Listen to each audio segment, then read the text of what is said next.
যুব সমাজকে নেশার হাত থেকে রক্ষা করতে এবং ক্রীড়াক্ষেত্রে উৎসাহ প্রদানের জন্য আগরতলা পাবলিক স্কুলের উদ্যোগে পুরুষ ও মহিলাদের জন্য প্রাইজ মানি মিনি ম্যারাথন প্রতিযোগিতার আয়োজন করা হয় রবিবার।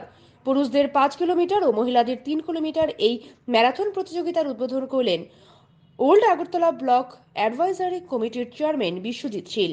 এলাকার বিশিষ্ট সমাজসেবী অমিত নন্দী এবং আগরতলা পাবলিক স্কুলের প্রেসিডেন্ট ডক্টর সজল নাথও ছিলেন। এই ম্যারাথনে পুরুষ ও মহিলা মিলিয়ে প্রায় 100 জন প্রতিযোগী অংশগ্রহণ করেছে বলে জানা গেছে। এটা খুব সময় উপযোগী হয়েছে, যেটাতে খুব ভালো একটা উদ্যোগ নিয়েছে আগরতলা পাবলিক স্কুল। কারণ সারা রাজ্যের মধ্যে নেশার যে একটা প্রকোপ বাড়ছে, সেটা থেকে বেরিয়ে আসার একমাত্র উপায় হয়েছে আমাদের খেলাধুলা।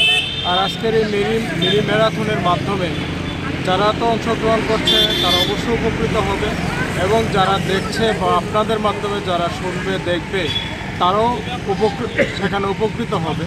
সেই জায়গা থেকে বেরিয়ে তারাও খেলাধুলায় অংশগ্রহণ করবে। আমরা চাইছি একটা সুস্থ সমাজ যাতে গঠিত হয়।